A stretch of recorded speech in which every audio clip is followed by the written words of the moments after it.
Joined by Will Dawkins, Wizards general manager. So when is Ted going to break ground on the Wizards French Hoops Academy or complex in Paris? Because there's something clearly going on there. 3 of the top 6 picks this year are French, including Sarr. And last year, obviously, Wemby and Coulibaly, who you picked last year, like, that's a fertile recruiting ground. Like, I'm not even joking. Like, just like, Major League Baseball teams put academies in Latin America in certain hotspots. Yeah. Like, is that something that you guys have had discussions about? Yeah, I think the league has had some discussions on things of that nature, being able to help keep the talent in France. But international basketball goes in waves. There was times where Argentina, early 2000s, had that wave, and then it probably went to Spain after that, and now it's the turn for France. And I think what France is doing is just developing players at a rapid rate at a good young age. It used to be just like 1 or 2 academies that they went to, but now all of the professional teams in Pro A are investing in the talent in Pro B and the Espoir League. So the coaching is better, the resources are better. I think they see more examples of themselves in the NBA. It's not just Tony Parker and Boris Diaw anymore. You see a big conglomerate of French players, and they're competitive. They've always been athletic, and now they're learning more and more, and the NBA is no longer a dream. It's a goal and an aspiration for them. And once that mindset shifts, I think we've seen what we've seen. And to be honest, it's not going to slow down. They have more coming. Will, obviously camp doesn't start for a few months, but and I know there's certain players you can't really talk about, but do you kind of expect, or would you be surprised if Coulibaly and Sarr were on opening night starting 5, or do you think Sarr just needs to kind of sit behind, whoever's at Power or Bagley or whatever, to kind of get used to the NBA grit, and then he can work his way into the starting lineup?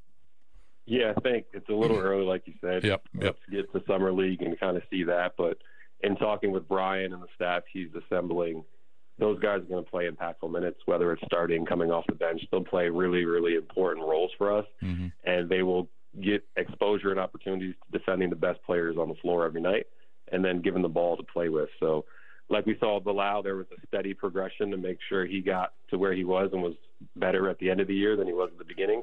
It'll be the same thing for Alex. So we know you can't talk about the Denny deal as we're talking to Will Dawkins, Wizards GM, but let's talk about the other draft picks. So Sarr goes 1. Bub Carrington, who's a Baltimore native, is your second pick. Fill us in on when he got on your radar and what type of game we can expect from him. Sounds like he targeted him. Yeah, so Bub's the guy, again, our scouts did a really good job of this year going out early, evaluating players that fit what we created in terms of our style, what we were looking for. And both Keyshawn and Bub were guys that popped early in their college careers for freshmen. And I got the quick report like, hey, when you get some time, let's make sure we swing through here.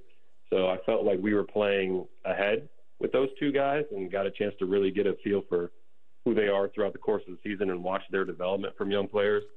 With Bub being from Baltimore, being able to bring him home, that was something that I wanted to make sure he was comfortable with. So I think a week ago we met one more time just to talk about what that would be and how he would handle that. And he completely understood everything that comes with it and wanted to be a part of what we're doing here in D.C. And I think it was even more impactful for him to be drafted so close to home.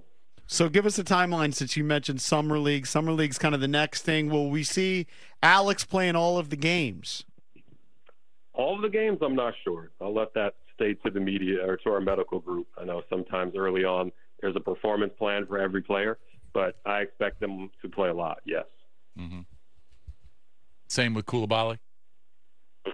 Bilal, I'm hoping, doesn't play in Summer League. Oh, okay. He is attending camp here pretty soon for the French national team in hopes of making the Olympics. So we always like to root for our guys and let them play for their national teams and have the civic pride that they have. So he's out in Paris right now preparing for training camp to start, I think, officially tomorrow, and in hopes of making the team and playing in the Olympics in his home country. So we have fingers crossed he can make that happen. Well, I'm rooting for him not to get injured playing for his home country. I need him to play for the Wizards, not for France. I can root for them all to not get injured anywhere they're playing this summer. I can do that for sure. That is true.